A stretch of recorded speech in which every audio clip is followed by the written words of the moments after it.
Bonjour Eric. Bonjour. Vous êtes adjoint d'exploitation au sein de Colas Sud-Est et représentant là aujourd'hui de la FFB PACA. Exactement. Nous avons également avec nous un grand plaisir de vous avoir tous. Rémi Barbe. Bonjour Rémi. Bonjour. Vous êtes ingénieur prévention au sein de la DRETS PACA. Également Julien Bonance. Bonjour Julien. Bonjour. Vous êtes ingénieur conseil auprès de la CARSAT Sud-Est. Et enfin, Miguel Moulard. Bonjour Miguel. Il faut ouvrir le micro. C'est mieux avec le micro, bonjour. Voilà, c'est mieux avec le micro. Vous êtes conseiller en prévention de l'agence PACA Corse au sein de l'OPP-BTP, si je ne me trompe pas. Merci à vous quatre d'être avec nous pour cette table ronde d'ouverture. Alors peut-être, on avait dit, Rémi Barbe, pour la DRETS, c'est peut-être vous pourriez commencer par une petite ouverture réglementaire, faire un petit état des lieux de où est-ce qu'on en est au niveau des repérages, des décrets, des arrêtés. Oui, effectivement, ce que je vous propose de faire, alors petite, je vais essayer de faire court, hein, c'est pas évident, il y a pas mal d'informations à passer, donc peut-être que je m'interromprai en voyant les questions qui pourraient être posées. Effectivement, oui, dans les actualités réglementaires de ces derniers mois et de ces dernières années sur l'amiante, un point important, c'est le renforcement des obligations de repérage de l'amiante par les propriétaires ou donneurs d'ordre d'ouvrage. Donc, c'est ce qu'on va appeler le repérage avant travaux. Donc voilà, je vais revenir sur cet aspect qui intéresse sans doute beaucoup d'entre vous. Tout d'abord, en commençant par dire que l'amiante, effectivement, est très, très largement encore présent dans les bâtiments et les différents ouvrages de transport ou industriels. Donc, il y a encore véritablement un enjeu de renforcer à la fois les repérages et puis ce qui va en découler, les mesures de prévention pour les salariés. Alors, ce qu'on peut dire sur le repérage avant travaux amiante, c'est qu'il n'existait pas véritablement d'un point de vue réglementaire il y a encore quelques années. Il existait à titre normatif, hein, puisqu'on avait une norme que beaucoup d'entre vous connaissent et sur laquelle je reviendrai rapidement tout à l'heure, qui abordait bien ce repérage avant travaux. Il était réalisé par certains propriétaires ou donneurs d'ordre de travaux, mais il n'était pas mentionné explicitement par la réglementation. À côté de ça, il existait quand même, par rapport aux propriétaires qui allaient faire réaliser des travaux, pour les immeubles bâtis, l'obligation de transmission du dossier technique amiante qui doit exister pour tous les bâtiments dont le permis de construire a été déposé avant le 1er juillet 1997. Donc, on avait quand même des informations explicites qui devaient être transmises aux entreprises de travaux par les propriétaires, mais le repérage avant travaux n'existait pas comme tel dans la réglementation. Puis le défaut du repérage avant travaux, c'est qu'effectivement, il peut être insuffisant aussi, inadapté à la nature de certains travaux qui vont être destructifs notamment. Et puis ce dossier technique amiante n'existait pas dans différents domaines d'activité. Il existait bien pour les bâtiments, mais pas pour d'autres types d'ouvrages. Donc face à ce constat, le législateur a souhaité cadrer plus strictement l'obligation de repérage avant travaux et puis surtout la généraliser à l'ensemble des domaines d'activité où on peut trouver l'ensemble des ouvrages dans lesquels on peut trouver de l'amiante. Le but étant qu'effectivement, découle ensuite la mise en œuvre de mesures de prévention par les entreprises. Alors, le dispositif réglementaire qui est venu renforcer ces obligations de repérage avant travaux s'appuie tout d'abord sur une loi de 2016, la loi dite travail du 8 août 2016.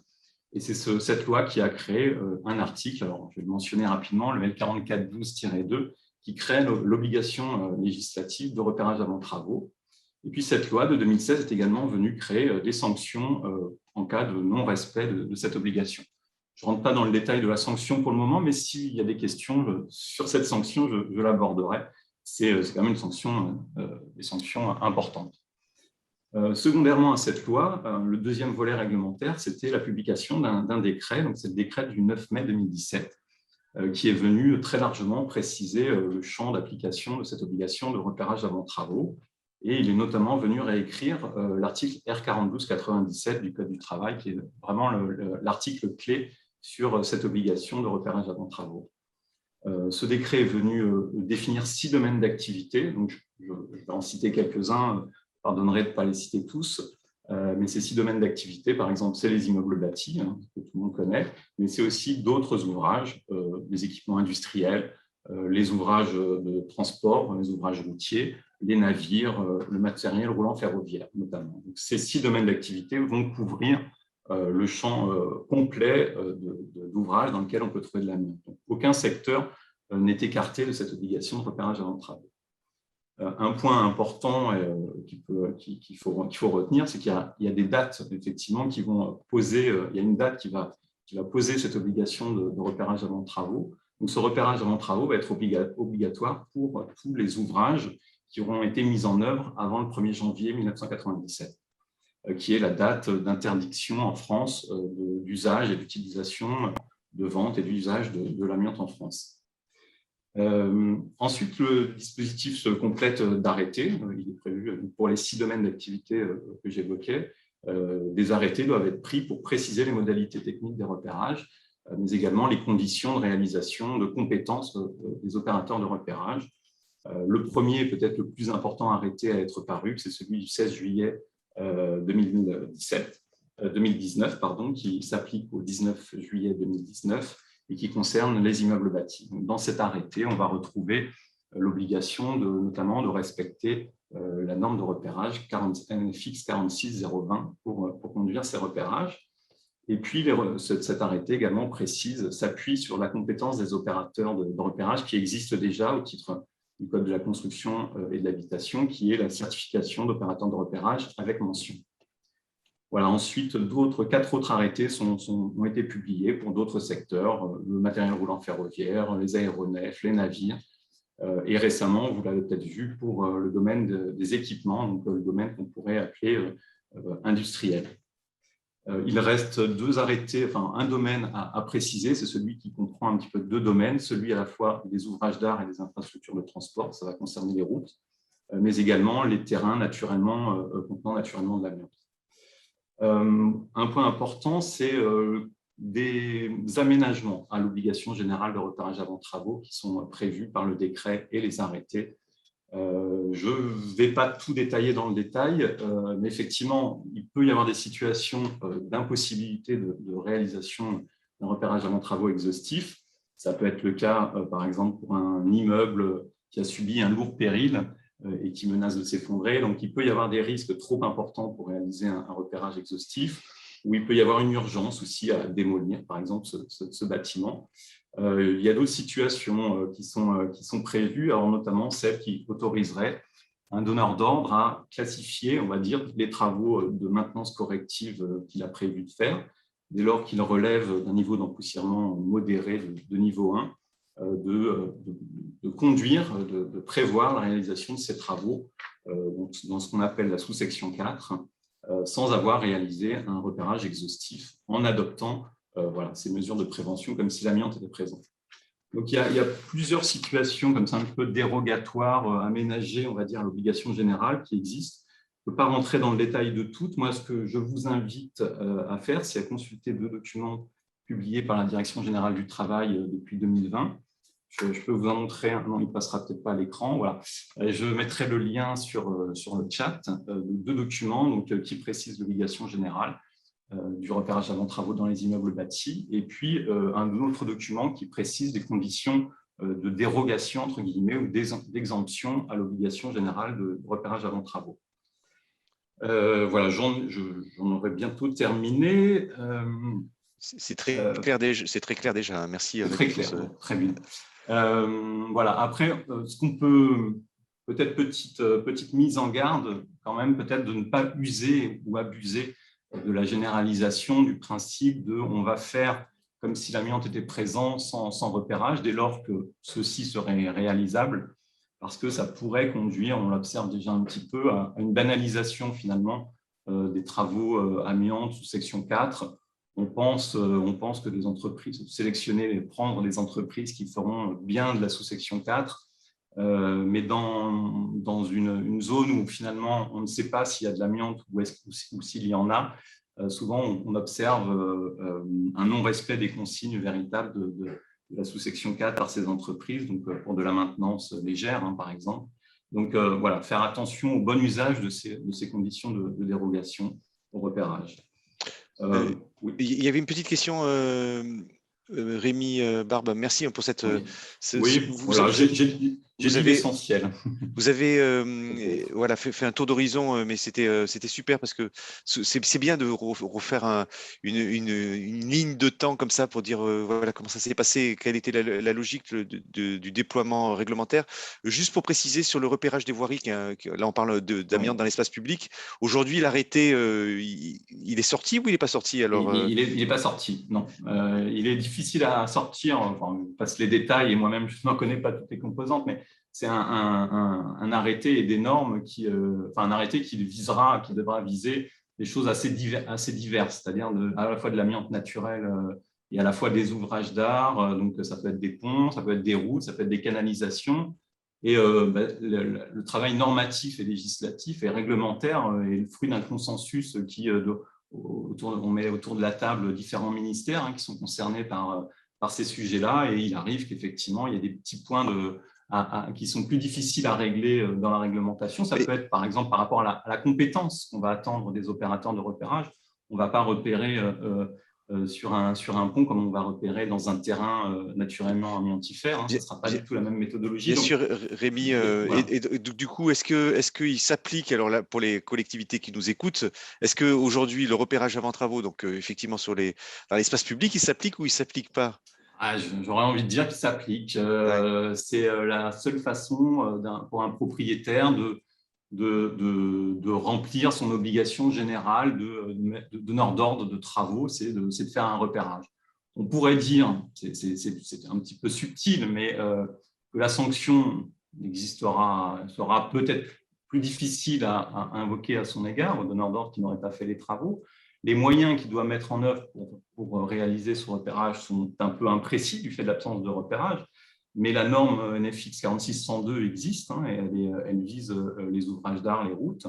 Et donc, on attendra, comme on attendait il y a quelques années, que le donneur d'ordre réalise ce repérage et le transmette aux entreprises de travaux. Donc, on est effectivement dans une zone où on sera plus confortable quand l'arrêté sera sorti, mais l'arrêté ne s'appliquera peut-être pas non plus du jour au lendemain. Donc, on est dans une phase un peu transitoire. Ouais. La dernière question, et puis on va faire tourner la parole, bien sûr. La dernière question, c'était, vous pensez qu'il va s'appliquer à peu près il sera sorti à quelle date cet arrêt? Parce que ça fait longtemps qu'on l'attend. Je ne m'hasarderai pas, mais si vous avez vu les précédents arrêtés qui sont sortis, donc secteur spécifique, industrie notamment, et auparavant, je pense que c'était sur les aéronefs, donc les avions, on avait une période transitoire qui n'était pas négligeable pour la pleine application de l'arrêté. Mais les formations se mettent en place tout de suite pour développer la compétence dans ces secteurs-là. Ouais. Allez, faisons tourner la parole. Merci beaucoup, Rémi. On va revenir à vous. Ça faisait partie de ce qu'on avait prévu, de passer un peu de temps pour faire un cadrage un peu réglementaire. Miguel Moulard, on continue. Rémi en a parlé. Il y a les enjeux de la sous-section 4. Aujourd'hui, vous avez carto amiante, parce que ce que décrivait Rémi, c'est qu'il peut y avoir une tentation aussi sur certains maîtres d'ouvrage de systématiser un peu la sous-section 4. Et donc, vous avez carto amiante qui a été aussi déployé et revu. Voilà, alors qui continue à être déployé, qui est déployé depuis 2015 maintenant. Moi, je reviendrai sur le repérage qui est le point clé du démarrage du chantier. Et si on veut bien préparer son chantier et faire une bonne évaluation des risques, il faut avoir en possession un repérage vraiment très exhaustif et complet, et surtout bien définir le champ d'intervention pour que le diagnostiqueur puisse faire un repérage qui colle bien entre eux. On a souvent, on le constate, des repérages qui ne prennent pas en compte tous les matériaux susceptibles d'être impactés par les travaux. Donc, c'est un petit peu gênant. Ensuite, oui, pour revenir sur la campagne Carto, donc on fait depuis 2015 un certain nombre de mesurages qui nous a permis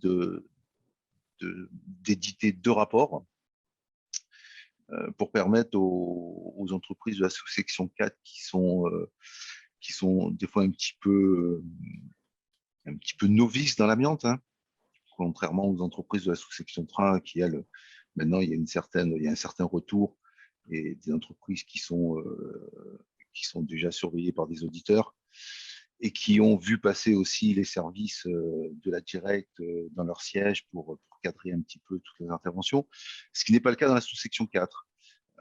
Avec des entreprises qui bien souvent ont fait une formation pour répondre à un appel d'offres et il se passe 6 mois, 1 an avant la première intervention. Donc avec des entreprises un petit peu dans la difficulté pour organiser leur premier chantier. Donc cette base Carto leur permet déjà d'avoir une évaluation de leur situation de travail et de mettre en place tous les éléments nécessaires pour faire leurs interventions. Et pour les aider à mettre en place cette organisation, on a mis en ligne un site qui s'appelle les règles de l'art. Donc, où on détaille un certain nombre de situations de travail par fiche d'intervention.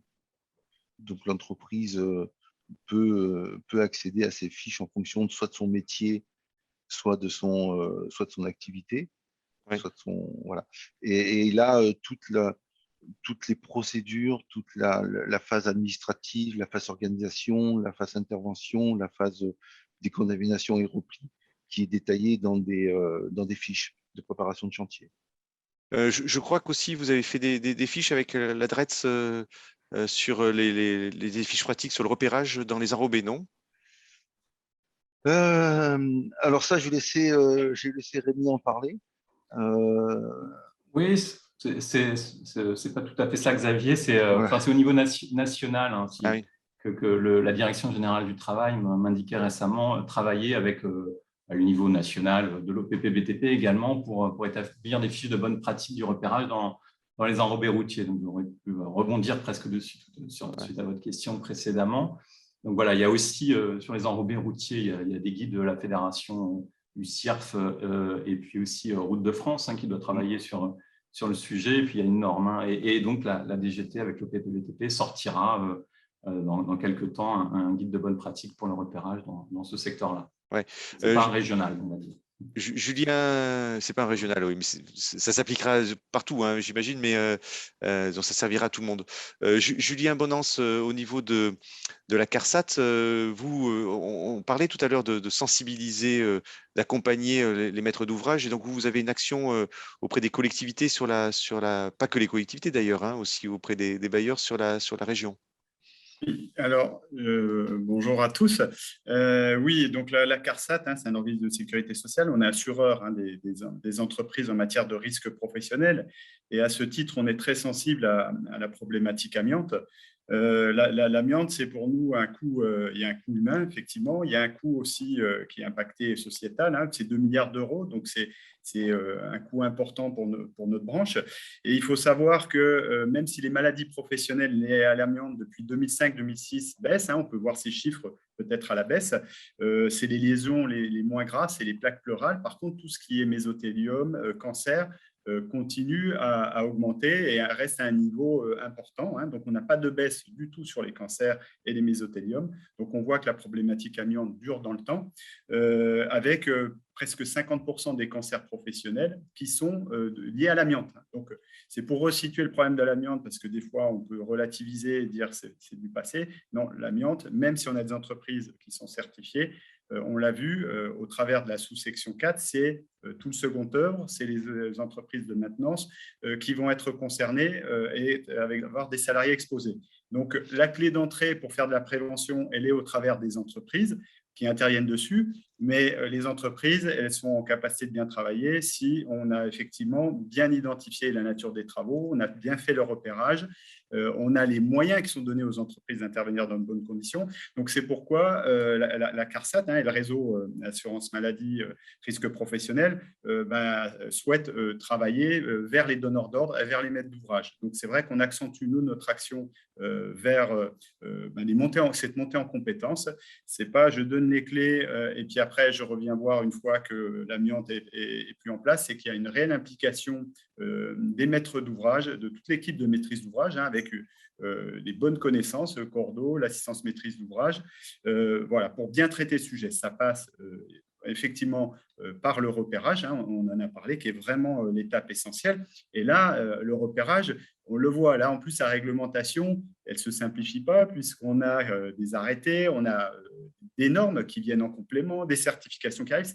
Ça devient un peu complexe, hein, pour même si c'est des sachants en termes de construction, pas forcément en termes d'amiante. Donc, nous, au niveau de la CARSAT Sud-Est, donc on a un projet, on a un expert amiante aussi, Laurent Roubin, qui va animer en fait un certain nombre de formations à destination des chargés de travaux, hein, donc de collectivités territoriales. Donc là, il y a des chartes d'engagement volontaire, hein, qui sont signées par des collectivités. On a la mairie de Marseille, on a le conseil départemental du 13, la mairie de Gardanne, hein, donc qui s'engagent. Là, on a un webinaire. Alors, partie amiante et partie bâtiment, parce que sur la partie construction aussi, hein, on veut sécuriser cette phase de construction, mais sur l'amiante, donc on les monte en compétence sur comment bien les points clés pour faire un bon repérage. Et après, on a aussi avec les bailleurs sociaux une action depuis un partenariat qui nous amène, donc pareil, à les monter en compétence, à essayer de travailler aussi sur les pièces marchés, hein, pour que dans les pièces marchés, on ait des critères de sélection des opérateurs de repérage, sur quel est le niveau d'exigence, quels sont les attendus, et également sur le choix des entreprises derrière, comment on s'appuie sur un certain nombre de critères pour bien choisir les entreprises. Ne pas rester uniquement sur un critère économique, un prix, pour faire une sélection, mais on leur montre avec tous les enjeux qu'il y a derrière, hein, qu'on connaît, qui sont des enjeux humains, mais également pour les maîtres d'ouvrage financiers importants. Voilà, si l'amiante, ça coûte déjà cher, hein, c'est souvent pour les maîtres d'ouvrage un poste important. Après, si on ne repère pas bien l'amiante, faire du retrait section 3 avec des confinements, des bilans aéroliques, etc. Et si le repérage n'est pas bien, en fait, il suffit de laisser de l'amiante à un endroit pour polluer tout l'environnement qu'on a protégé par plein de mesures au départ avec un coût important. Donc, c'est quand même dommage. C'est de l'argent dépensé et presque gaspillé. Donc, le repérage, c'est vraiment pour nous un point clé. Et là, on forme à peu près entre 100 et 150 chargés d'opération. Là, via les webinaires, comme on le fait aujourd'hui, ça permet d'élargir. Et sur la mairie de Marseille, LCD 13, on a des sessions, on a plus d'une centaine de participants, hein. Voilà, donc c'est vrai que ça amplifie. Après, ce qu'on souhaite, c'est que ça ait des impacts sur le terrain. Donc là, on ira voir aussi dans un second temps s'il y a des effets, effectivement. Oui, ça va pousser les collectivités à mieux regarder et mieux imposer ces repérages qui pourraient être faits. D'ailleurs, il y a une question d'Anthony Ferron là, que je reprends, c'est la notion de maintenance légère semble très subjective. Je réalise 25 mètres carrés de réfection d'enrobé précédé d'un enrobage, RAT, repérage avant travaux ou pas. Idem pour être tranché pour pose de réseau de 100 mètres. Donc, il faut faire le repérage là, dans ce cadre-là. Est-ce qu'il y en a un qui veut répondre? Là, je pense que c'est Rémi qui va se faire un plaisir de répondre. J'ai fait une petite réponse écrite. Oui, il ne faut pas mélanger les choses. Ce n'est pas l'importance des travaux qui conditionne la réalisation ou non d'un repérage avant travaux, hein. Donc, les seules notions qui existent, c'est vraiment la notion de maintenance corrective pour les immeubles bâtis notamment, ou si on doit poser, on a une fuite à réparer, donc ce n'est peut-être pas des très gros travaux, mais c'est des travaux. On peut se permettre, par exemple, de ne pas faire de repérage avant travaux. Mais ce n'est pas l'importance des travaux qui conditionne, c'est l'urgence à réparer, par exemple. Bien sûr, on peut généraliser aussi le repérage si on doit poser des détecteurs de fumée dans un immeuble. Si on veut, là, ça correspond, alors, pas tout à fait d'un maintenance corrective. On est un petit peu limite, mais c'est quelque chose qui est systématisé et qui est manifestement pas empoussiérant. Là, on peut imaginer généraliser l'application de mode opératoire sous section 4 sans faire des repérages partout où les détecteurs de fumée vont être posés. J'indiquais aussi, je crois, dans mon écrit, que pour une route, il se peut tout à fait que des repérages soient déjà constitués et permettent de dire sur un tronçon s'il y a de l'amiante ou s'il n'y en a pas. Voilà. Dès que le doute existera, dès que l'impossibilité de statuer sur l'absence existera, le repérage sera à faire, quelle que soit l'importance des travaux, que l'on vienne raboter, que l'on vienne scier, que l'on vienne décrouter, et même sur quelques mètres carrés, le principe s'applique. Ouais. Je continue, on finalise ce tour de table avec Éric Lambert. On a la chance aussi de vous avoir, Éric Lambert, parce que vous êtes une entreprise, vous représentez l'entreprise Colas, mais là vous êtes au titre de la FFB régionale. Vous intervenez donc du coup sur les routes, dans les voiries. Vous avez toujours les repérages qui vous permettent d'intervenir correctement? Alors pour tout ce qui est sur les marchés publics, effectivement, dans les marchés, on a ces documents qui attestent effectivement la présence ou non d'amiante. En général, donc, quand le marché prévoit un désamiantage, le maître d'ouvrage, avec son maître d'œuvre, a prévu toutes les contraintes liées justement à cette présence d'amiante. Vous intervenez en sous-section 4, hein, quand il y a de l'amiante. Voilà, donc ce ne sont pas des chantiers très courants pour nous, parce que bien heureusement, on n'a pas toujours ce type de présence de signalés, enfin en tout cas de réel. Et du coup, effectivement, c'est des équipes spécialisées, des équipes dédiées qui interviennent sous section 4 dans un process assez complexe qui nécessite une longue préparation et l'intervention d'un grand nombre d'intervenants. Ouais. Oui, Miguel Moulard, là, je fais écho à ce que dit Eric. Est-ce qu'on constate dans les entreprises, si c'est bien ça ce que vous dites, Eric, dans les entreprises, il y a des équipes qui spécialisent en sous-section 4 pour intervenir dans des cas un peu particuliers? Oui, les entreprises ont beaucoup de salariés et la proportion des chantiers sous section 4 sont peu nombreux. Ça nécessite des gens avec une formation spécifique et on n'a pas tout notre personnel avec ce type de compétences et de formation. Donc, dans notre région, il y a des équipes qui sont dédiées et qui se déplacent sur les différents chantiers qui se présentent.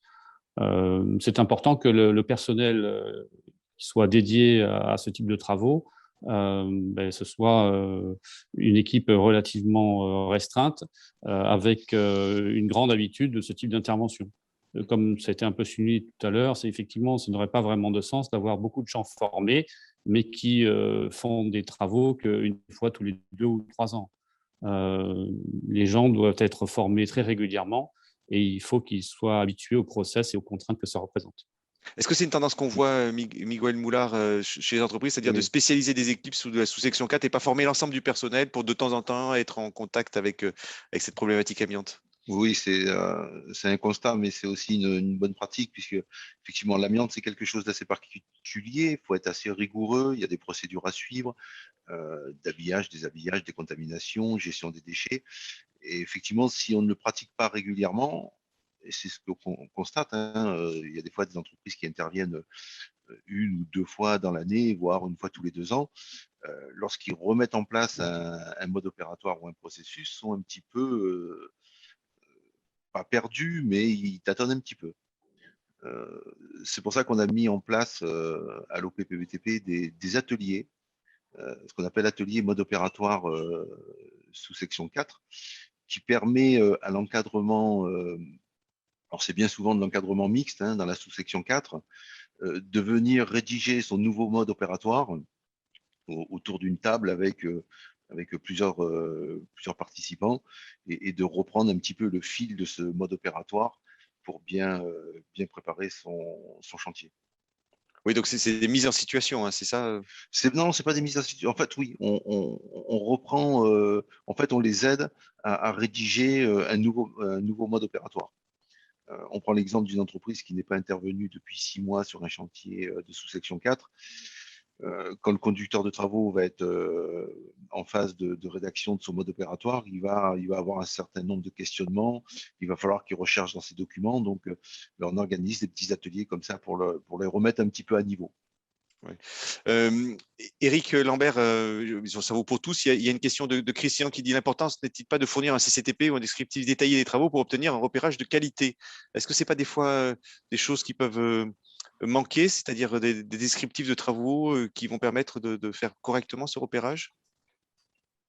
Alors, il peut arriver effectivement que l'on juge au moment de l'appel d'offres ou de la réalisation des travaux qu'il n'y a peut-être pas suffisamment d'informations dans les investigations qui ont été menées. Et on peut être amené effectivement en phase préparatoire mener des investigations un peu plus complètes, plus approfondies, parfois aussi pour essayer de bien mieux maîtriser la préparation et l'organisation justement de ces travaux. Oui. Il y en a un qui veut commenter un petit peu sur ce sujet. Rémi, peut-être. Non, ça ne m'évoque rien de Ouais. très particulier. De spécial. plus-value particulier. Je crois qu'on va faire un petit quiz pour échanger avec le public. On avait prévu un petit quiz pour vous tous aussi, chers conférenciers. Donc, je vais vous le présenter. Voilà, il y a trois questions. Et puis, on va les commenter après. Donc, la première question, c'est pour réaliser l'encapsulage de matériaux contenant de l'amiante, l'entreprise qui intervient doit être certifiée en sous-section 3 ou en sous-section 4. On vous laisse voter, comme ça vous permet de… Et on va voir ce que vous avez voté. Ensuite, la valeur limite d'exposition professionnelle, VLEP, amiante sur 8 heures et 2, une fibre par litre d'air, 10 fibres par litre d'air ou 100 fibres par litre d'air. Et puis, troisième question, dans le cadre du repérage à l'amiante des enrobés bitumineux, l'analyse doit être réalisée couche par couche. Vrai ou faux? Là, on parle vraiment enrobé. Allez, on vous laisse voter 10 secondes. 9, 8, 7, 6, 5, 4, 3, 2, 1, 0. Je mets fin au vote et je vous partage les résultats. Voilà. Est-ce qu'il y en a qui peuvent commenter? Alors, pour la première question, pour réaliser un encapsulage de matériaux contenant de l'amiante, l'entreprise qui intervient doit être certifiée. Alors, qui est-ce qui veut répondre? Miguel Moulard Oui, certification sous section 3. Alors, l'encapsulage est bien défini. Hein. C'est quelque chose qui doit être résistant, durable dans le temps et étanche. Voilà. Et quand on fait un véritable encapsulage d'un matériau amianté, on est dans la sous-section 3. Ouais. Il peut y avoir des cas où l'encapsulage n'est pas, finalement, quelque part, n'est pas réglementaire, ne répond pas aux critères que vous avez définis, Miguel Moulard ou Julien Bonance, vous le voyez sur des chantiers? C'est pour compléter, effectivement, le terme encapsulage, il est bien précis, comme l'a rappelé Miguel. Hein. Des fois, il y a le terme aussi recouvrement, hein, où là, voilà, on n'est pas là dans la sous-section 3, mais sous-section 4, parce qu'on va positionner des dalles de sol, un revêtement souple éventuellement qui ne contient pas d'amiante sur des dalles de sol, par exemple, amiantées. Et là, on n'a pas d'étanchéité réelle à l'eau et à l'air, et donc ces opérations-là de recouvrement, hein, c'est pour ça que ce n'est pas de l'encapsulage, elles sont en sous-section 4. Mais l'encapsulage, effectivement, avec cette définition, on est en sous-section 3. Une résine épaisse, par exemple, voilà, va être positionnée sur un revêtement de sol. Là, par contre, là, on est en encapsulage, avec cette obligation de passer par des entreprises certifiées. Ouais. La deuxième question, la valeur limite d'exposition, la VLEP, amiante sur 8 heures et 2, la majorité, 92% ont répondu 10 fibres par litre d'air. On est tous d'accord là-dessus ça, c'est un chiffre qui est connu, hein, maintenant. C'est bon pour vous? Rémi, Julien, tout ça, on est tous d'accord. L'essence et des résidus, effectivement, il y a eu ce passage par les 100 fibres par litre de la MOCP à la méta et les 10 fibres. Donc, il y a peut-être cette valeur de 100 là qui est restée peut-être sur, je vois 8%, mais voilà, oui, on voit que quand même c'est connu maintenant, les 10 fibres. Et dans le cas des repérages amiantes des enrobés bitumineux, l'analyse doit être réalisée couche par couche. Vrai à 92%, le public a répondu ça. On est bien d'accord là aussi. Hein, d'ailleurs, je crois que Rémi, vous avez une campagne de contrôle qui va avoir lieu. Je vous fais rebondir là-dessus en même temps. Oui, c'est beaucoup plus large que la question des couches et des enrobés, mais oui, effectivement, si je veux être complet, effectivement, j'ai parlé des obligations réglementaires et puis donner un peu quelques éléments pratiques, en tout cas de bon sens vis-à-vis de la réalisation des repérages.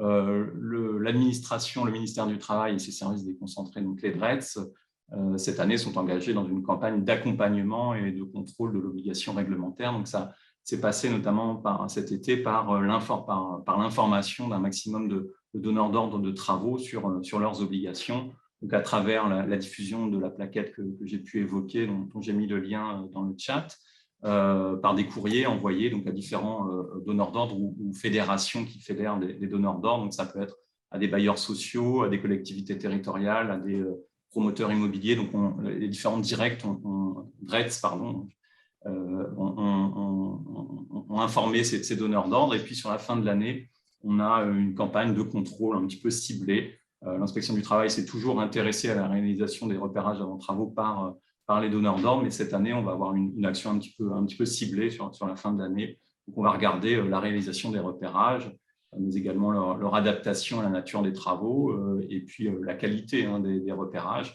Puis, bien sûr, on s'intéressera aux travaux qui viendront ensuite, comme on le fait au quotidien. Oui. Il y a une question d'Anthony qui dit rabotage plus évacuation d'un enrobé ambianté, c'est de la sous-section 3 ou sous-section 4? Ouais, moi, j'ai répondu aussi dans le chat. Pour moi et pour normalement l'institution que je représente, seul un rabotage très, très limité lorsqu'on veut faire un raccord entre deux voies de circulation peut être admis dans sous-section 4. Le reste, ce sera de la sous-section 3. Vous êtes d'accord, Miguel, Julien, là-dessus? Tout à fait. Moi, j'ai répondu, mais justement, les réponses de Rémi, je ne les vois pas dans le chat. Alors, je ne sais pas où elles apparaissent, tes réponses, Rémi, mais…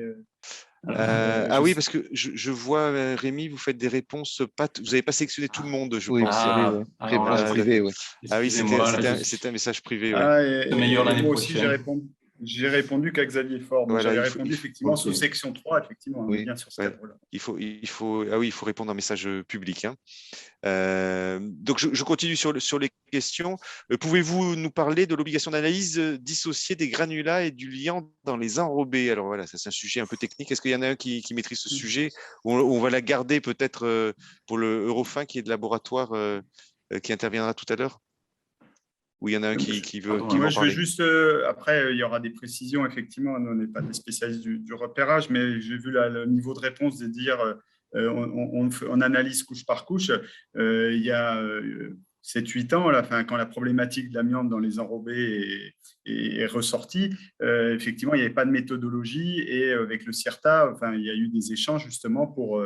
faire rentrer que ce prélèvement, il ne devait pas se faire sur une carotte et puis on homogénisait une carotte complète parce qu'il y a des analyses qui ont montré qu'il y a des risques de dilution, on peut pas avoir un repérage qui est négatif alors qu'il y a de l'amiante.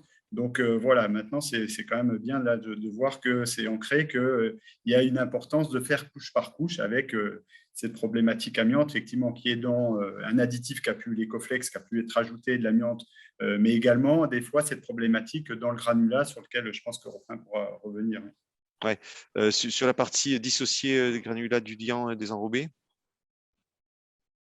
Là, peut-être, oui, justement, c'est un laboratoire qui peut répondre. C'est le laboratoire qui va répondre ou Rémi voulait… Non, moi, je ne pourrais pas épuiser le sujet, juste dire que la chrysotile a été ajoutée volontairement dans le liant et dans le granulat, ça serait de l'amiante naturelle. Donc, il y a des donneurs d'ordre qui voudraient effectivement faire la part entre ce qui était dans le granulat et ce qui était ajouté volontairement dans le liant, avec des histoires bien compliquées de fragments de clivage, d'actinolite. Mais là, il faut laisser la place au laboratoire pour en développer.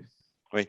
Il y avait une question que je voulais vous poser sur Julien Bonance. Vous rappeliez les enjeux de l'amiante et des maladies, 2 milliards encore qui sont dépensés par an, hein, c'est ça?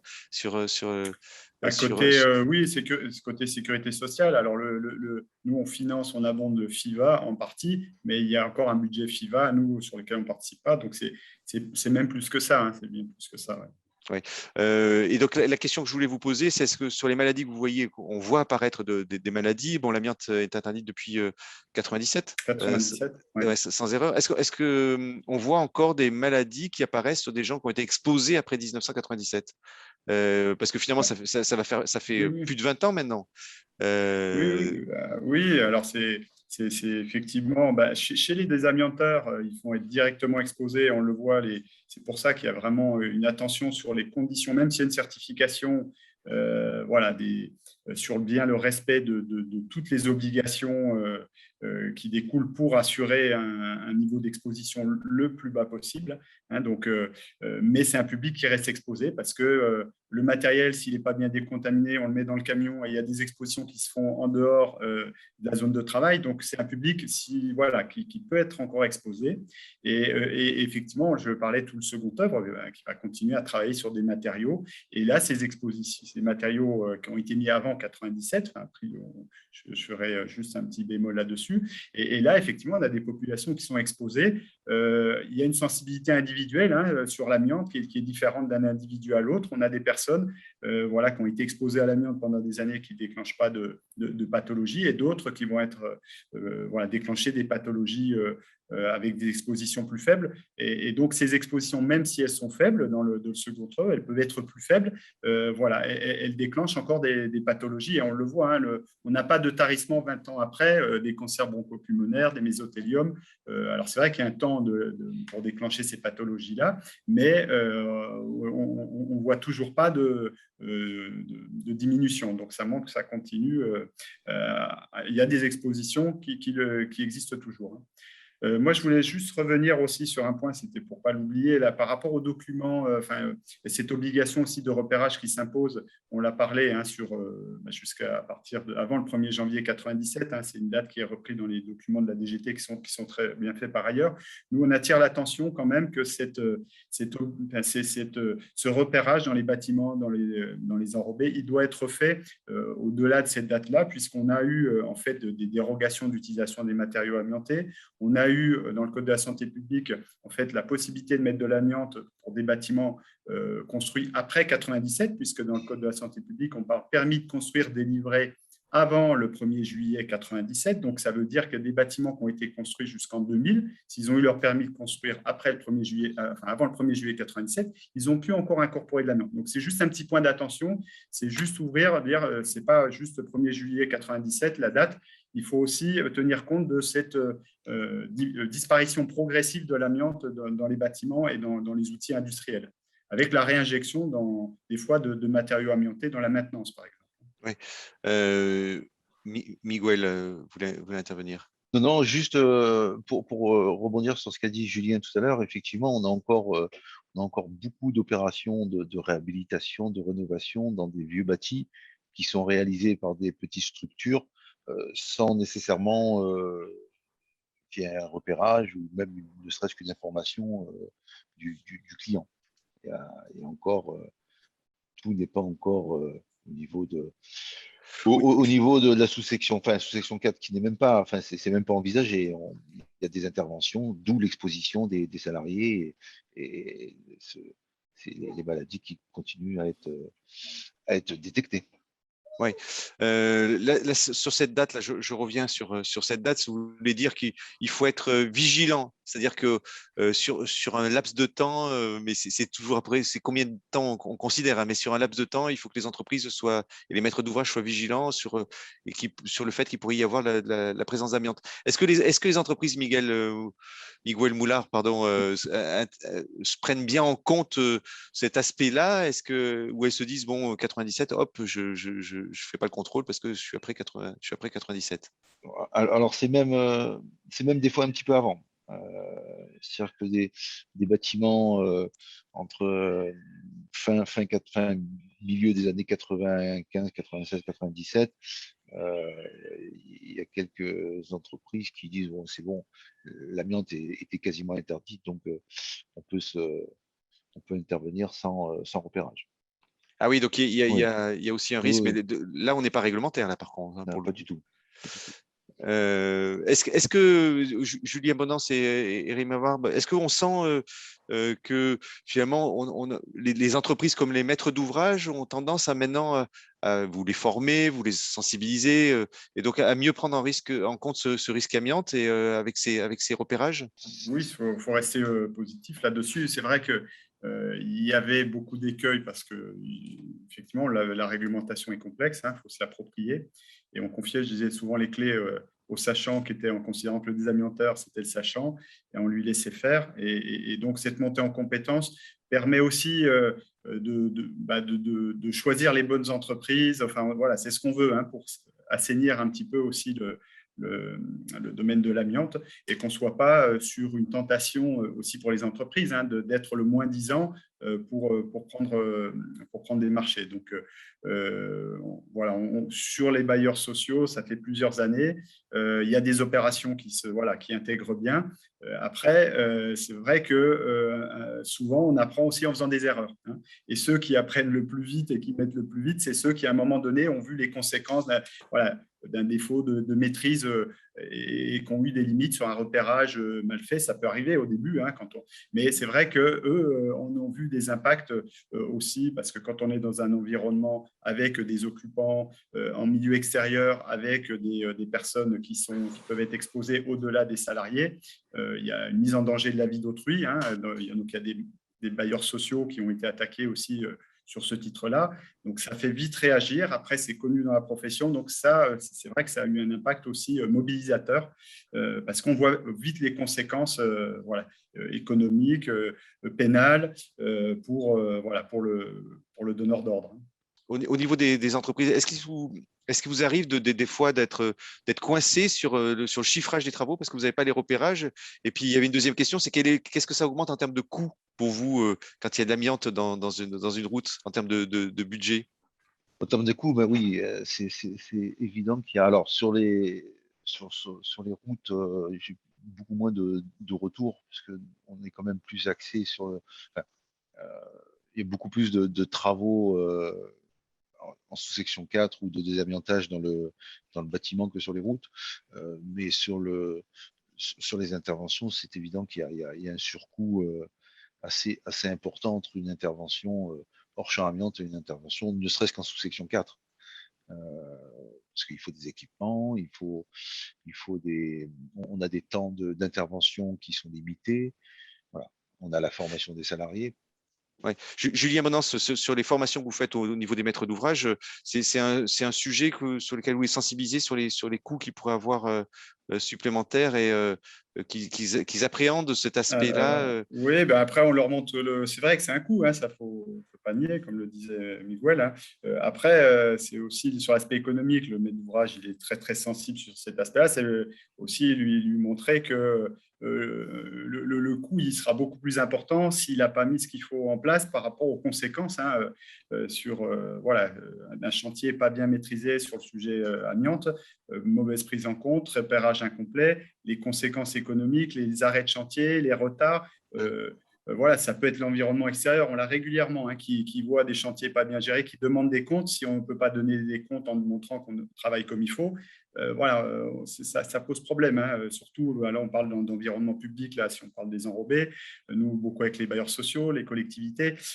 C'est sensible économiquement si on ne fait pas ce qu'il faut. Donc, oui, c'est un coût, mais justement, c'est faire les bons choix, mettre l'argent au bon endroit pour justement que cet argent il soit bien utilisé. Et après, oui, il y aura un surcoût, mais ce surcoût, il sera bien identifié et maîtrisé. Il ne faut pas oublier que si un repérage n'est pas bien fait, l'amiante, si on redécouvre l'amiante, parce qu'on n'est pas allé en sous-face des matériaux, on n'est pas allé regarder derrière des parois ce qu'il y avait, quand on arrive, on découvre les matériaux, c'est des travaux supplémentaires. Et là, les travaux supplémentaires, quand on a du retrait, on sait qu'un plan de retrait, c'est 1 mois pour consulter une entreprise. Là, on est un peu lié avec l'entreprise qui est là. Et là, les prix, ils sont un peu moins négociés. Donc là, le surcoût, oui, il est très impactant si le repérage n'est pas fait. Donc voilà, on les sensibilise là-dessus. Un bon repérage, il permet d'éviter ces aléas économiques, d'avoir une bonne visibilité économique. Ouais. On a fait une conférence récemment sur la rénovation énergétique. Vous savez, il y a beaucoup d'aides sur la rénovation énergétique. Et c'est vrai que là, je parle plus du bâtiment, mais c'est vrai que quand on découvre l'amiante, il y a un surcoût. Est-ce qu'on ne pourrait pas imaginer qu'il y ait des aides aussi pour accompagner certains bailleurs ou certains maîtres d'ouvrage quand ils découvrent de l'amiante, parce que ça, c'est pas de leur fait, de manière à ne pas les empêcher à faire des travaux qui seraient engagés. Parce qu'il n'y a pas d'aide aujourd'hui finalement sur le désamiantage, sauf erreur de ma part. Rémi Barbe.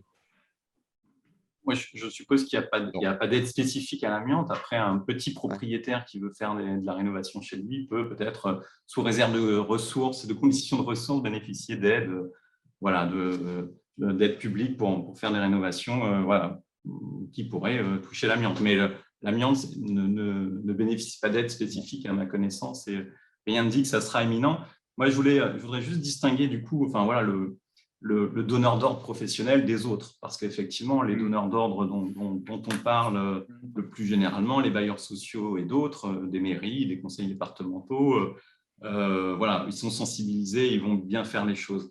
Dans l'absolu, et pas que dans l'absolu, la réglementation et les mesures les mesures de prévention que les textes visent à mettre en place vont s'appliquer aussi, devraient s'appliquer à des donneurs d'ordre occasionnels, et ça peut être des particuliers, des syndics de copropriété, tout un chacun, nous-mêmes d'ailleurs. Donc là, c'est plus difficile, là, il y a un public à capter, et sans doute qu'effectivement, l'aide financière pourrait être un levier important pour que ces petits donneurs d'ordre soient aussi impliqués que les plus gros donneurs d'ordre. Oui, parce qu'il voilà. y a une masse de travaux importantes aussi qui sont réalisés par toutes ces personnes-là, même s'ils sont plus faibles, hein, mais c'est en termes de nombre. Est-ce qu'il y a des campagnes de sensibilisation là, qui vont être à destination de ce public?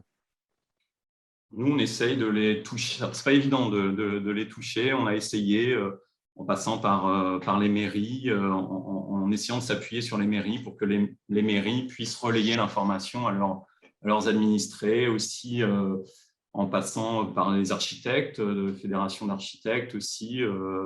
Voilà, on n'a pas terminé. On va essayer tout ce qui est possible de faire pour, à la fin, effectivement, essayer de toucher le grand public ou voilà, des donneurs d'ordre qui ne sont pas professionnels, qui sont plutôt dans des travaux voilà, plus rares. Donc, ce n'est pas évident de les toucher, hein, parce que mettre le doigt dans l'amiante, ça aura forcément quelques coûts à certains moments. Donc, ce n'est pas évident de séduire tous les publics sur le sujet, mais il faut qu'on y arrive. Et il faut aussi que les entreprises d'elles-mêmes disent moi, je ne fais pas certains travaux si on ne m'a pas donné tels éléments. Voilà. Mais il faut que les entreprises jouent le jeu aussi là-dessus, ce qui n'est pas évident, parce qu'il y a de la concurrence entre toutes les entreprises. Donc, voilà. Donc, mais il faut rester positif, hein, parce que le repérage, quand même, se généralise largement. Donc, ça va continuer dans cette voie-là. Ouais. On peut dire que finalement, les entreprises, elles sont avec l'OPPBTP, elles sont bien accompagnées.